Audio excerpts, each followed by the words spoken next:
Hello there, this is the latest in our series of Haka Chin Pumtek necklaces. This is number 6, which we call a tiger or mountain necklace. The design is seen on oracle bone inscriptions, which we will show later, and we believe they have Proto-Indo-European, Ancient Qiang and Ancient China origins, dating from the Machang phase of the Majiayao Culture, circa 2300 BC. We call this the house or ancestor bead due to its similarity to designs on oracle bone inscriptions.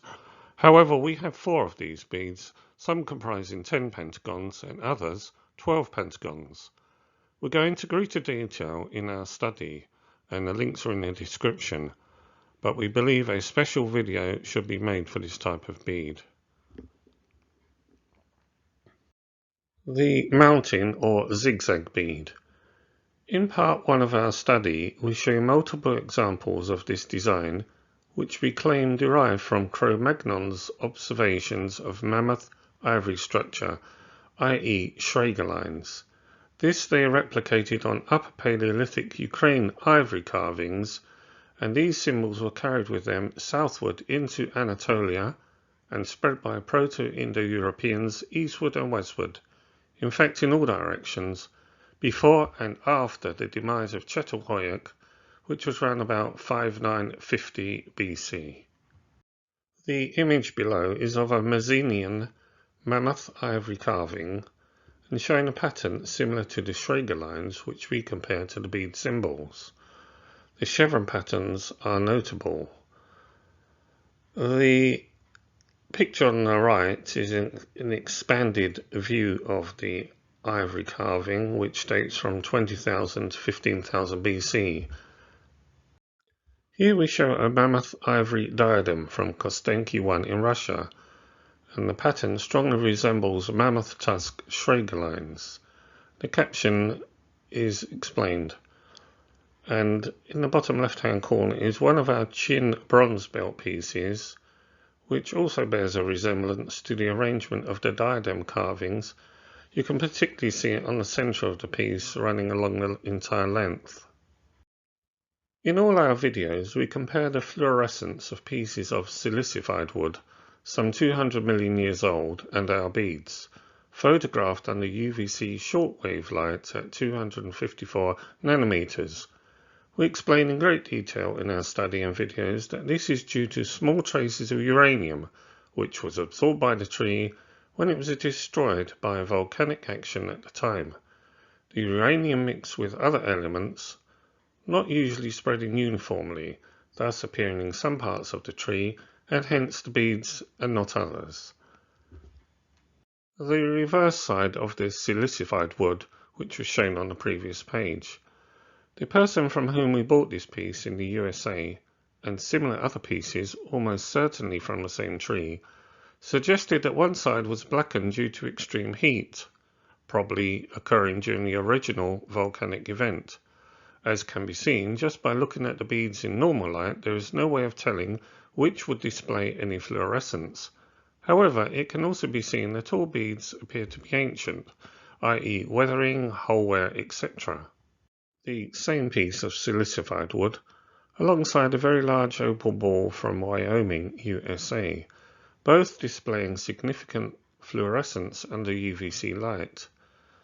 This time the photo shows the wood upright and unevenness of the uranium distribution, and thus fluorescence is evident. Here we show a large piece of silicified wood from the USA, with some loose beads from broken necklaces. The very bright fluorescence displayed by the wood is spectacular, but once again, due to uranium distribution, which occurred during the time the tree was destroyed, probably from volcanic action, is not uniform. And here we show a piece of 225 million year old Arizona rainbow wood from the Triassic Age. The more pure white the silicified wood is, the more the uranium content appears to be the case. We can only guess why the ancients chose the white petrified wood to construct the majority of the beads, that we have in our collection anyway. Many more examples are shown in our study. We speculate that this type of wood gave off specific vibrations or struck some sort of chord with them, i.e. some ancient memory from past events. Please pause any of these slides if you want to study them in more detail. Here we show the necklace photographed under normal light and shortwave UVC light 254 nanometers. The beads that fluoresce are apparent.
As usual in all our videos, we photographed the necklace on top of some of our most spectacular silicified wood pieces.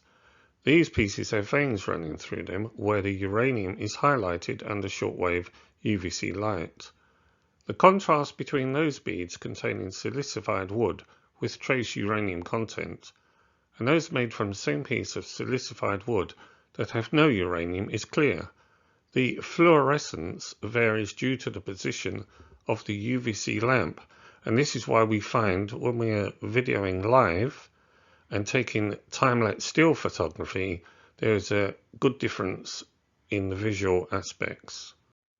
Here we deal with jade similants. Perhaps you may like to pause the slide here and read the detailed information, because it is accepted that the ancient Chinese did not distinguish between jade and similar materials.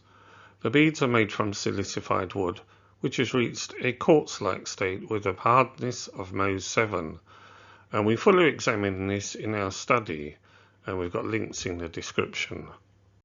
In addition to any fluorescence present, further tests are necessary to determine if a bead can be considered ancient. We examined ours under stereo microscope at 20 times and 40 times magnification, which reveals the weathering both on surface and holes. In addition, we carried out Dino-Lite tests as well as using a Geiger counter, which showed small traces of uranium.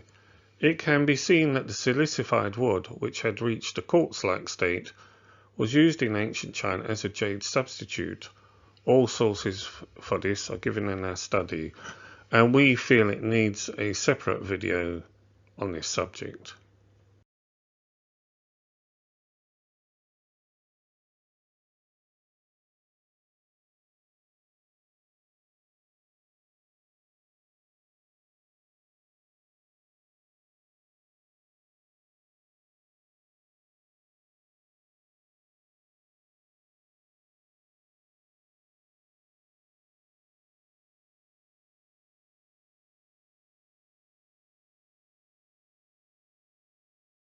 The final close-up set of slides where the material can be seen to be resembling jade-like substance. And here is a link to our study, which can be found. It's a free download, 10 volumes, 1,000 odd pages with 2,000 images. Next few slides show the beads photographed under normal light. It's quite self-explanatory.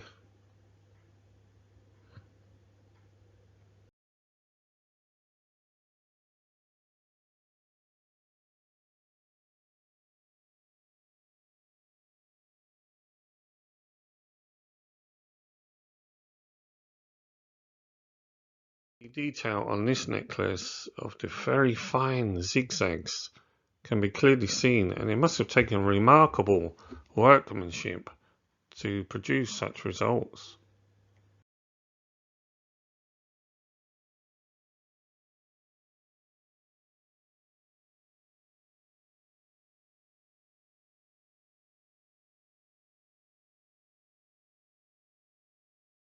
The number of zigzags or stripes found on these beads varies from 4 up to a staggering 10. And in the bottom right hand corner here you can see a 9-stripe zigzag bead. Next few slides show the beads under shortwave UVC light, and some display spectacular fluorescence.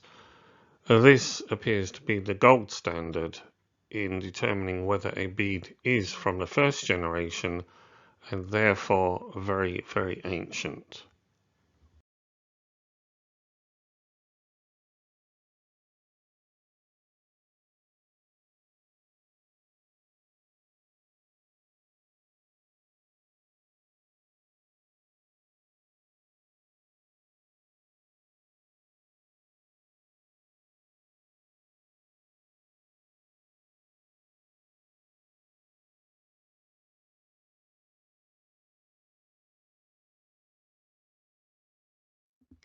The house or ancestor bead.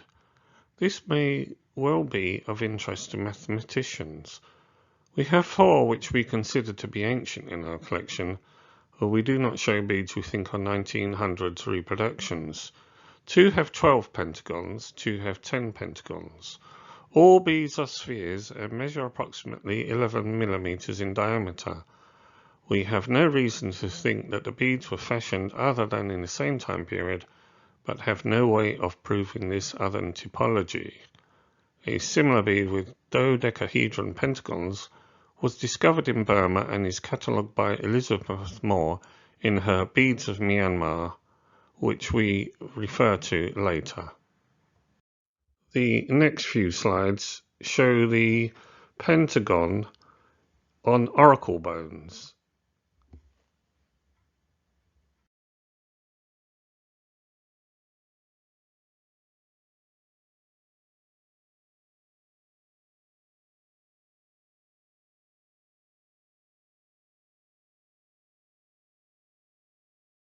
Here we show abstracts from the work by Elizabeth Moore, alongside some of our Pentagon beads. Another example of the Pentagon on oracle bones, this time one from the British Library. To help authenticate an ancient bead, the holes must be examined for wear and tear. Clues to the drilling methods used can also be seen in close-up examination. Remember, the silicified wood has reached a quartz-like state with a Mohs 7 hardness.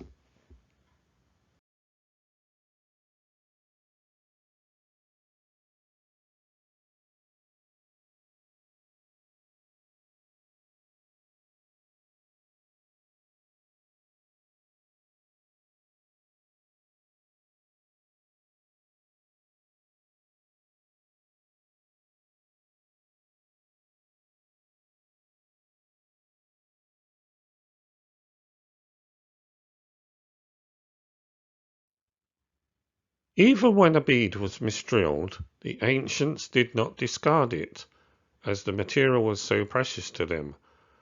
The bead was painstakingly re-drilled, as can be seen in this fine example.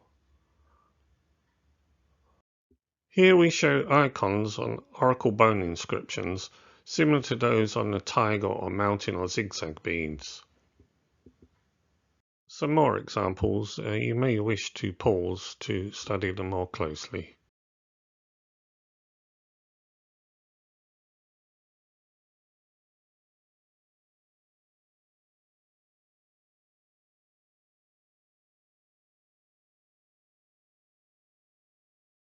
It is evident that detail meant much to the Qiang, therefore the number of chevrons inscribed on the glyphs would have been significant, and the Qin beads shown previously also have varying numbers of chevrons. Two conclusions may be drawn from the above tables with upward and downward chevrons, or one, they represent symbols as portrayed on the beads, i.e. revolving around a cylinder, or two, a mathematical significance is being represented. It is known that details on oracle bone inscriptions were critical, and here we show two pieces of oracle bone, including two icons with chevrons in opposite directions. This would be significant.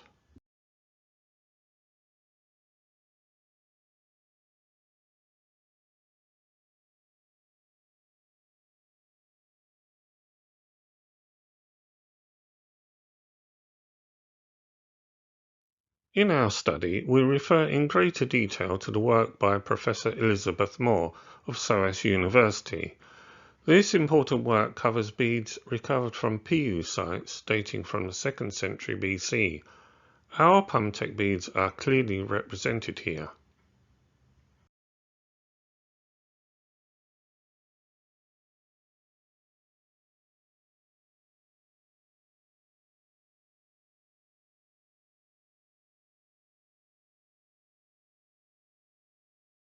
This concludes our presentation of the mountain bead necklace.